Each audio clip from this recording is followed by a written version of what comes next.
quarta-feira, 3 de julho de 2024, estamos no ar com o Piques News. Cansados de esperar, prefeitos do Rio Grande do Sul fizeram uma mobilização em Brasília. Para eles, as ações do governo federal são insuficientes. Faltam recursos para a reconstrução do Estado, falta agilidade e, principalmente, um olhar rápido sobre os orçamentos do Estado e dos municípios que perdem a arrecadação a cada dia.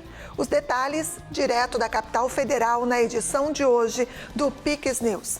E você vai ver também. Junta Comercial do Paraná tem nova sede. Estrutura mais moderna atende ao público na região central de Curitiba. Dívidas dos estados com a União. Governo gaúcho discute pauta com presidência do Senado. Incêndios ameaçam os guardiões do Pantanal. Queimadas prejudicam as comunidades que vivem de forma sustentável na região. Reduzir desperdício de alimentos salva vidas. Estudo aponta que redução de 50% tiraria 153 milhões de pessoas da fome. Brasileiros reagem à alta do dólar frente ao real. Moeda americana fechou em R$ 5,66 na terça-feira, dia 2. E você vai ver ainda. Garopaba, no sul de Santa Catarina, amplia ciclofaixas e pavimentação asfáltica melhora fluxo de ruas estratégicas do centro da cidade. Essas e outras notícias a partir de agora no Piques News.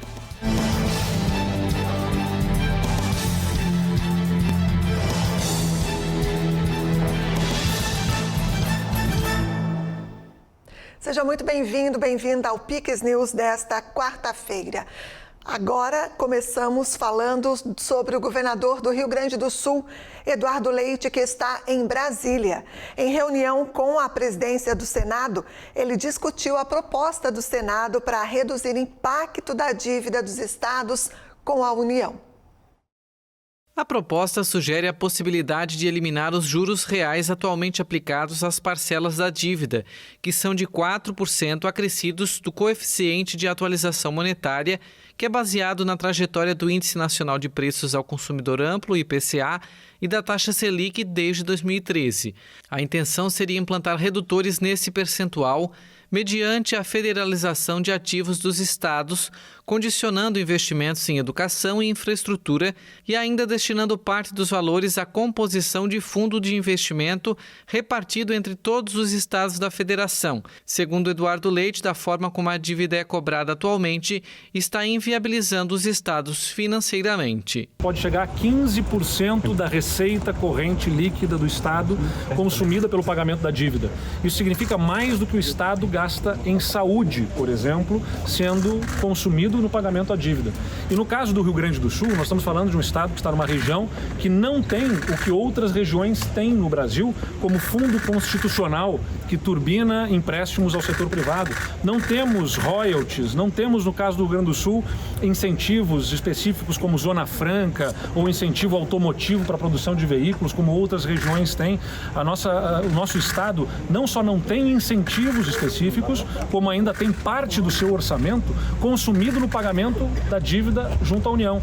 Também participaram do encontro realizado na residência oficial do Senado os governadores do Rio de Janeiro, Cláudio Castro, de Minas Gerais, Romeu Zema, de Goiás, Ronaldo Caiado e o vice-governador de São Paulo, Felício Ramute. Eduardo Leite falou que o governo deveria aplicar mecanismos de juros subsidiados, como fazem áreas da economia como o agronegócio, por exemplo. Por que para os entes subnacionais que são sócios da União na prestação de serviços de saúde, de educação, na infraestrutura, na segurança pública, os juros cobrados são os de mercado?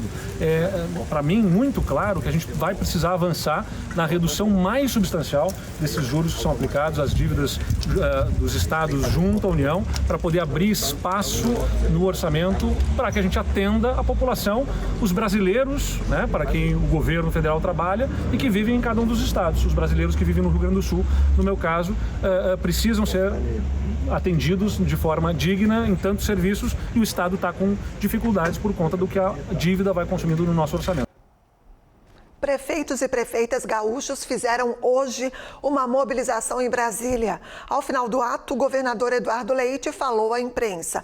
Eles estão preocupados com a queda na receita e a falta de políticas efetivas por parte do governo federal para recompor as perdas que afetam diretamente os municípios.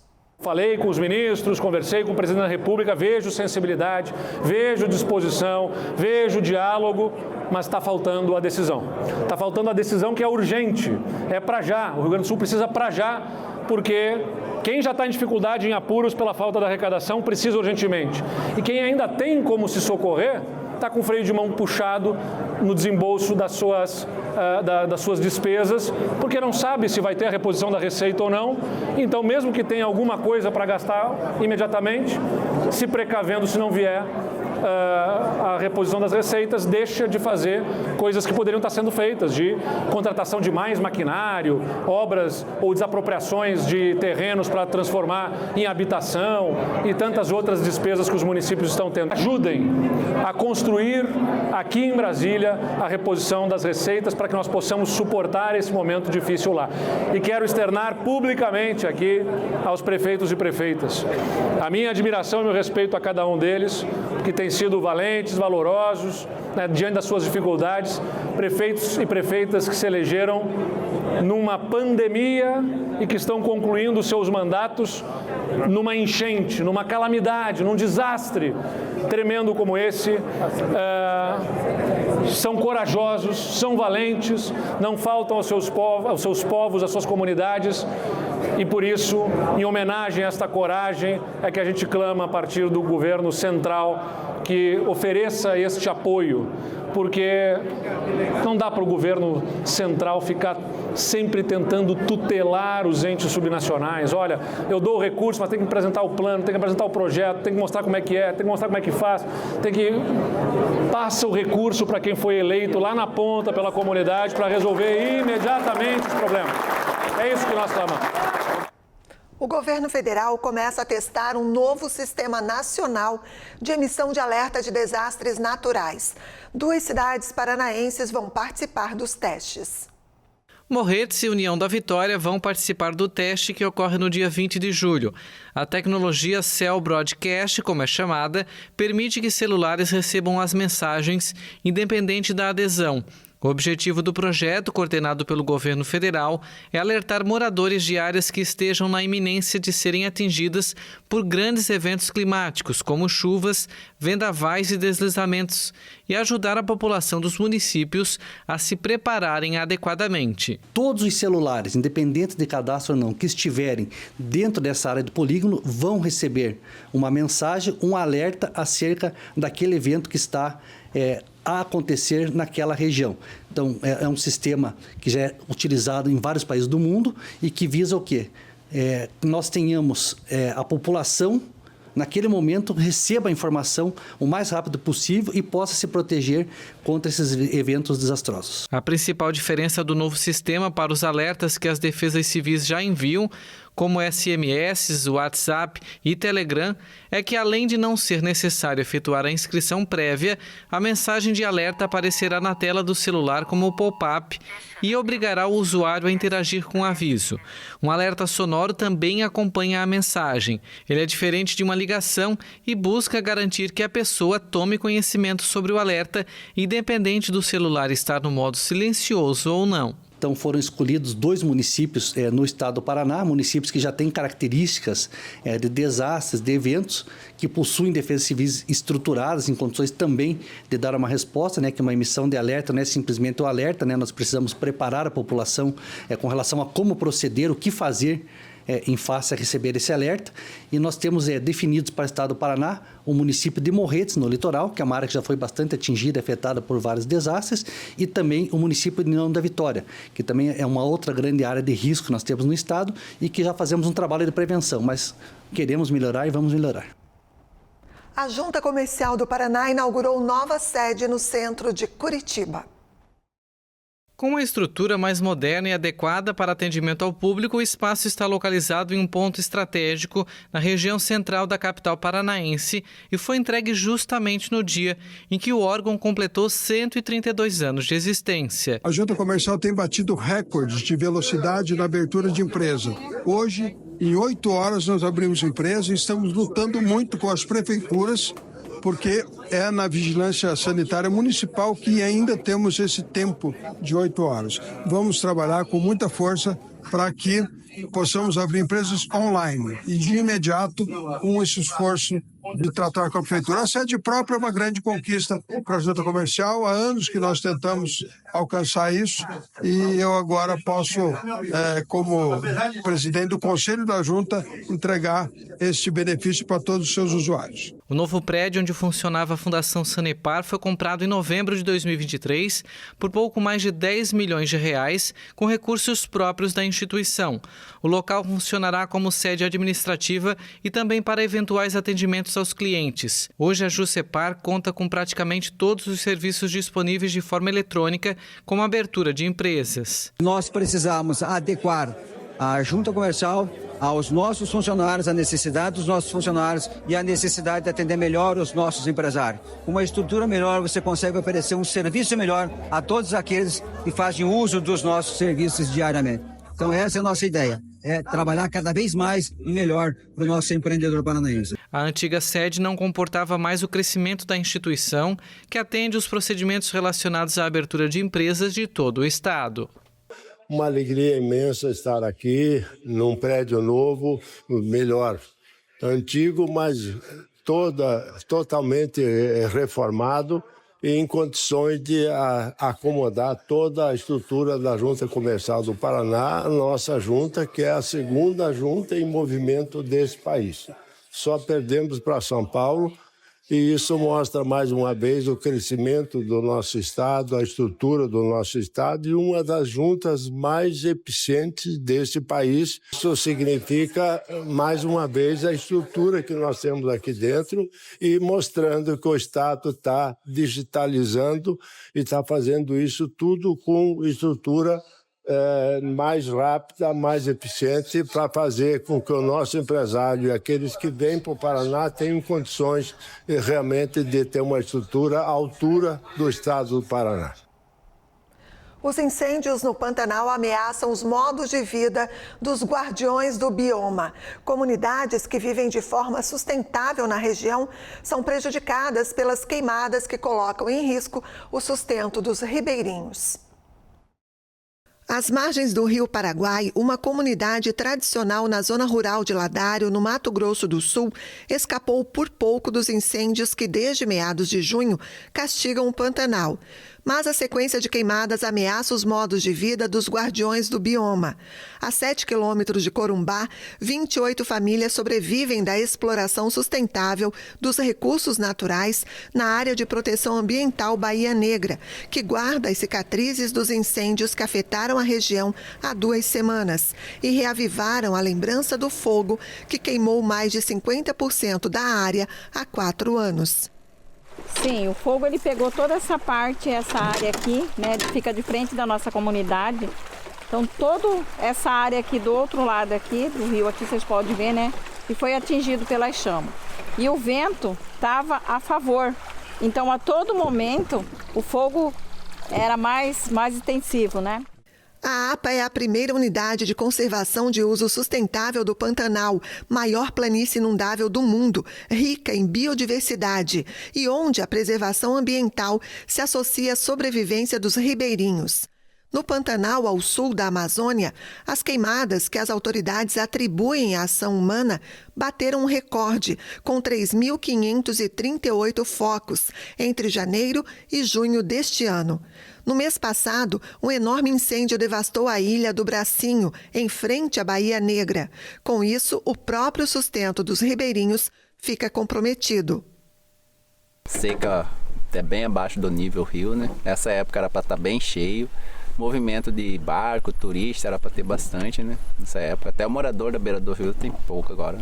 E deixaram de morar por causa da venda de isca, tudo isso aí prejudicou, né? Criada em 2010, a APA Bahia Negra se estende por aproximadamente 5.420 hectares e abrange as vizinhas Bahias Negra e do Arrozal, onde a população vive de pesca, artesanato, extrativismo sustentável e turismo de base comunitária. Segundo a ONG ECOA, que atua há mais de 30 anos no Pantanal, e a Secretaria Municipal de Assistência Social de Corumbá, em 2020 viviam 651 famílias ribeirinhas em Corumbá e Ladário, na planície pantaneira. Então, não só peço, como eu imploro para os governantes, né, que olhem, que virem mais os olhos para o nosso lado, para o Pantanal, né, que cuide mais do nosso Pantanal, que é isso que a gente quer. O presidente Lula sancionou nesta terça-feira a lei que institui 19 de novembro como o Dia do Rei Pelé, uma nova data comemorativa em homenagem ao maior jogador da história do futebol. O futebol brasileiro tem uma data oficial para comemorar aquele que é considerado o maior jogador de todos os tempos, Edson Arantes do Nascimento. O presidente Lula sancionou a lei que estabelece 19 de novembro como o Dia do Rei Pelé. Em vez de escolher a data de nascimento do craque em 23 de outubro de 1940 ou a data de sua morte em 29 de dezembro de 2022, os autores do texto decidiram celebrar a memória do rei do futebol no dia em que ele marcou o 10º gol. O feito ocorreu em 19 de novembro de 1969. Pelé fez o 10º gol da carreira aos 29 anos, em uma cobrança de pênalti na vitória do Santos sobre o Vasco por 2-1 no Maracanã. O rei do futebol faleceu no final de 2022 devido a um câncer aos 82 anos e recebeu inúmeras homenagens ao redor do mundo. Agora, a Copa América. A seleção brasileira empatou com a Colômbia e terminou a participação no grupo D da Copa América em segundo lugar com 5 pontos. Nas quartas de final, a equipe vai enfrentar o Uruguai. Já a Colômbia, primeira colocada no grupo com 7 pontos, vai jogar contra o Panamá. Na partida de ontem à noite, Rafinha marcou para o Brasil aos 12 minutos e Daniel Munhoz empatou para os colombianos. No próximo sábado, o Brasil vai enfrentar o Uruguai em Las Vegas. Vinícius Júnior vai desfalcar o time. O craque levou o 2º cartão amarelo e está fora do duelo. Agora, uma pausa bem rápida e você vai ver a seguir. Dólar dispara e brasileiros reagem. Volatilidade no mercado financeiro faz moeda norte-americana subir. E ainda, Garopaba, no sul de Santa Catarina, amplia ciclofaixas e pavimentação asfáltica melhora fluxo de ruas estratégicas do centro da cidade. É depois do intervalo, nós voltamos já já. Curta o melhor do Invernão Comprão. Aqui tem o clima perfeito para economizar. Confira as ofertas. Banana branca, R$ 2,89 o quilo no Clube K. Batata lavada, R$ 6,79 o quilo no Clube K. Alcatra com maminha inteiro a vácuo a partir de R$ 24,90 o quilo no Clube K. Feijão carioca ou preto Santo Dia tipo 1 de 1 quilo, R$ 4,69. Açúcar extra fino Caiobá 5 quilos, R$ 16,99. Lava roupas Omo, lavagem perfeita 2,4 kg, R$ 24,99. Melhor preço é no Comprão. O programa Estrada Boa está em fase acelerada. As ações já chegaram a todas as regiões do estado. Tem obras em andamento bem perto de você. Aqui aumentou a segurança na viagem. Agora não tem mais desculpa para não visitar minha mãe. Ficou melhor para admirar as belezas do nosso estado. Isso é respeito e desenvolvimento para todos. Programa Estrada Boa é a nossa infraestrutura levada a sério.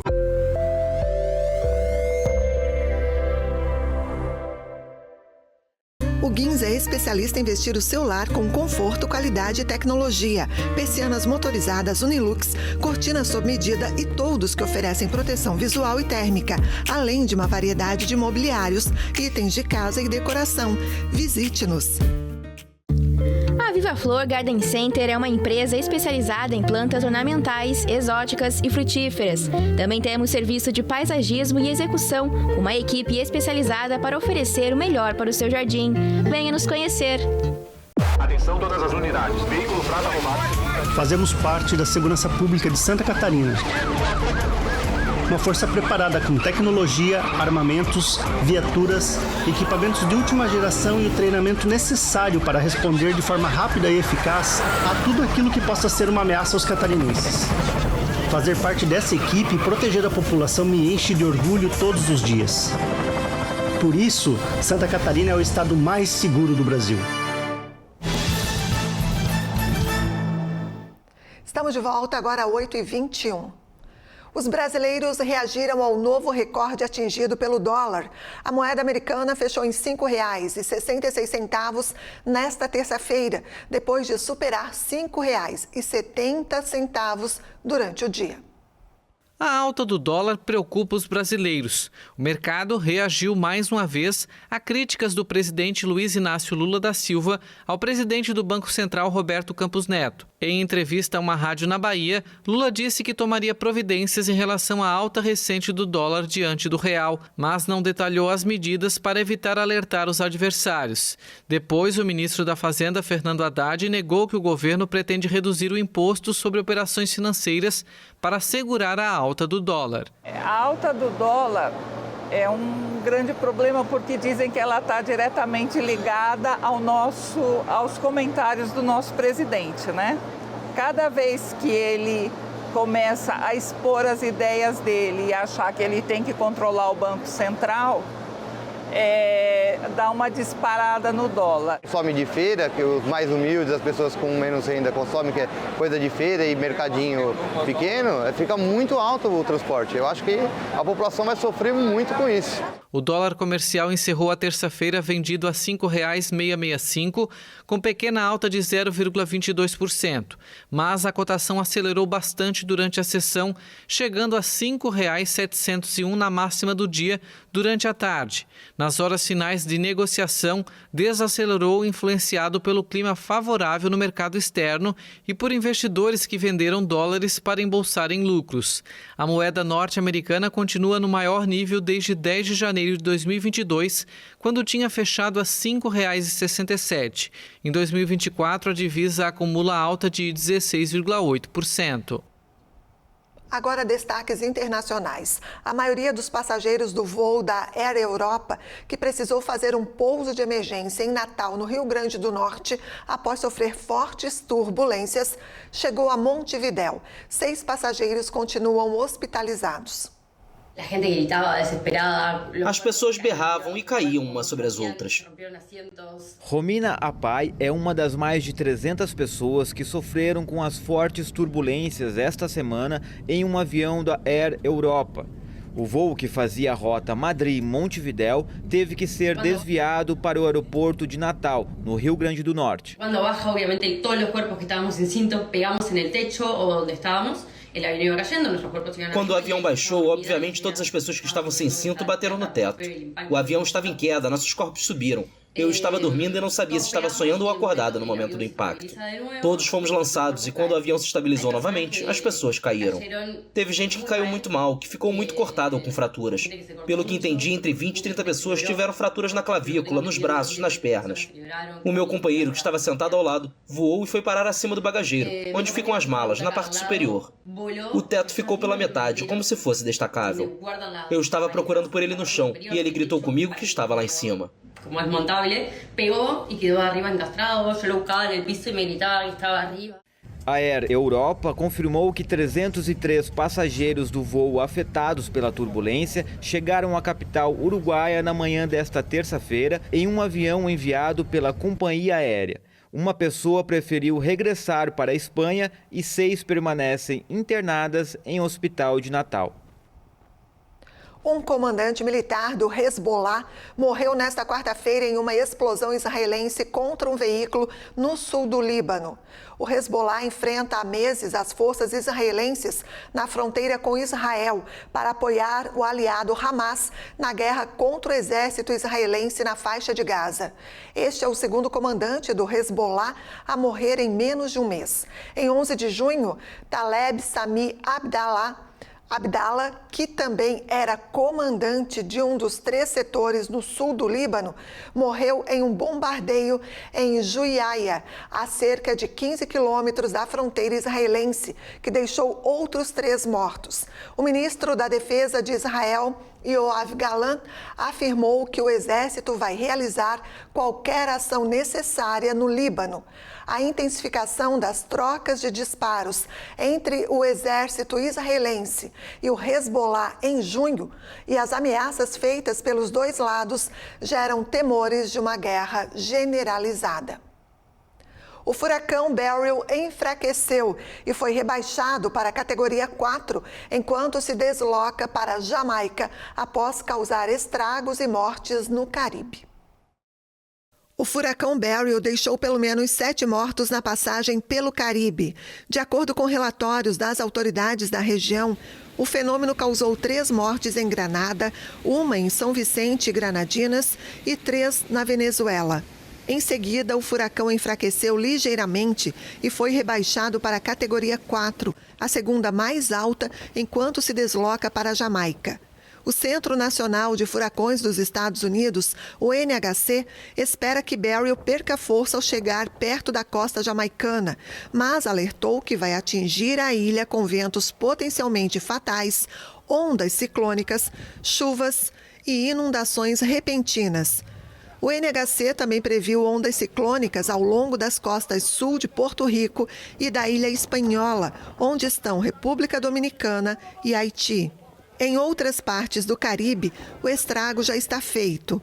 Depois de perder um pouco de intensidade no fim de semana, Beryl se fortaleceu novamente na segunda-feira, alcançando a máxima categoria da escala Saffir-Simpson ao atingir a ilha de Carriacou, em Granada, que tem 9.000 habitantes. A localidade está em estado de emergência e teve as telecomunicações e eletricidade cortadas, com casas e postos de combustível destruídos. Na Venezuela, o presidente Nicolás Maduro fez um balanço dos danos causados pelo furacão na costa nordeste do país. Além dos 3 mortos, há 4 pessoas desaparecidas, 80 famílias estão em abrigos e cerca de 1.800 casas foram afetadas. O NHC pediu que as Ilhas Caimã e várias áreas da península de Yucatán e do Golfo do México tomem medidas extremas diante da aproximação do furacão Beryl. Este é o primeiro furacão da temporada 2024 no Atlântico, que vai do início de junho até o final de novembro. Os cientistas destacam que é incomum que um ciclone tão poderoso seja formado de maneira tão precoce na temporada. A Administração Nacional Oceânica e Atmosférica dos Estados Unidos prevê uma temporada extraordinária, com a possibilidade de entre 4 a 7 furacões de categoria 3 ou mais. A Organização das Nações Unidas para a Alimentação e a Agricultura afirmou na terça-feira que reduzir o desperdício alimentar pela metade evitaria que até 153 milhões de pessoas sofressem de fome. Ao mesmo tempo, diminuiria em 4% as emissões de gases do efeito estufa. Segundo o relatório sobre as perspectivas do setor agrícola até 2033, esta meta é considerada extremamente ambiciosa e exigiria mudanças profundas, tanto por parte dos consumidores como dos produtores. A FAO calcula que quase 1/3 dos alimentos destinados ao consumo humano são perdidos ou desperdiçados. Isso representa um grande subaproveitamento de recursos como sementes, fertilizantes, água e energia. Também reflete em emissões de gases evitáveis que contribuem para o aquecimento global. Nos países em desenvolvimento, os agricultores não dispõem de instalações adequadas para conservar as colheitas em bom estado. Em outras nações, o consumo excessivo gera toneladas de alimentos desperdiçados. As frutas e os legumes são mais da metade das perdas e desperdícios, devido à natureza perecível e ao curto prazo de validade. O relatório diz que reduzir o desperdício alimentar poderia aumentar significativamente a oferta de alimentos em todo o mundo, porque mais produtores estariam disponíveis e os preços cairiam. Os exames antidoping nas Olimpíadas não se restringem aos dias de competição em Paris. A Agência Internacional de Testes precisa checar todos aqueles que têm chance de garantir uma vaga e vai contar com mais de 1.000 agentes. A luta antidoping para os Jogos Olímpicos de Paris 2024 vem sendo preparada há meses. Mais de 1.000 pessoas vão fazer o controle de quase 4.000 atletas durante a competição. A Agência Internacional de Testes, a ITA, vai planejar e gerenciar os resultados dos exames antidoping durante os Jogos. A entidade, criada em 2018 e parcialmente financiada pelo Comitê Olímpico Internacional, vai estar totalmente no comando a partir da abertura da Vila Olímpica em 18 de julho. Desde abril, a ITA já assumiu parte dos controles e está em contato com federações internacionais e agências nacionais antidoping para melhorar o processo. Para os Jogos Olímpicos de Paris, formamos uma força-tarefa de inteligência com as organizações, com a polícia, com a Interpol, com a Europol e com outras entidades que tenham informações. Isso vai permitir a troca de conhecimentos. Os testes são baseados no acompanhamento contínuo nas competições, dos passaportes biológicos, que mostram a evolução dos marcadores de um atleta ou de denunciantes. Também é considerado um caso de risco quando um atleta consegue uma melhoria espetacular no desempenho ou quando a corrupção é considerada um problema no país em questão. A dificuldade que temos hoje é que são cerca de 30.000 atletas que têm potencial de se classificar para serem examinados, mas somente 11.000 vão estar nos Jogos. Nós temos uma lista longa, o que significa que vamos usar parte dos recursos em atletas que no fim não vão se classificar. Eles ainda são atletas de alto rendimento, que precisam ser testados. Então não é desperdício de dinheiro, mas como o foco está nas Olimpíadas, é um pouco desnecessário o resultado. Aqueles que subirem ao pódio ou quebrarem recordes vão ser submetidos a testes. O acompanhamento vai ser feito por pessoas com funções de vigilância, cerca de 800 voluntários no total, escolhidos pelo comitê organizador dos Jogos Olímpicos. Esse comitê administra o transporte das amostras para o laboratório de Orsay, que será feito em um veículo terrestre pelas rotas olímpicas, e de avião a partir do Tahiti, no caso dos surfistas. Esportivos que não estejam hospedados na Vila Olímpica, como jogadores de basquete americanos, devem informar a localização para que um agente antidoping possa bater na porta do hotel ou local de treinamento. Começaram nesta semana os trabalhos de pavimentação asfáltica em rodovias da região central de Garopaba, no sul catarinense. A malha cicloviária do município deverá ser ligada do norte ao centro da cidade. Quem passou essa semana pela rodovia Jovino Piuco, no bairro Ferraz, viu as máquinas realizando melhorias na pavimentação asfáltica neste trecho que liga o norte ao centro do município. As obras, que iniciaram na segunda-feira, ainda deverão passar pelas ruas Viúva Maria Antônio dos Santos, Lajeado e parte da Avenida Prefeito João Orestes. Toda a extensão da via deverá ter o acompanhamento de uma ciclofaixa. Essa é uma rua que ela é estratégica, né, que interliga o centro do município. Hoje a gente já tem uma parte de ciclofaixa que vem do norte e essa via agora ela vai interligar com a ciclofaixa existente na SC 434.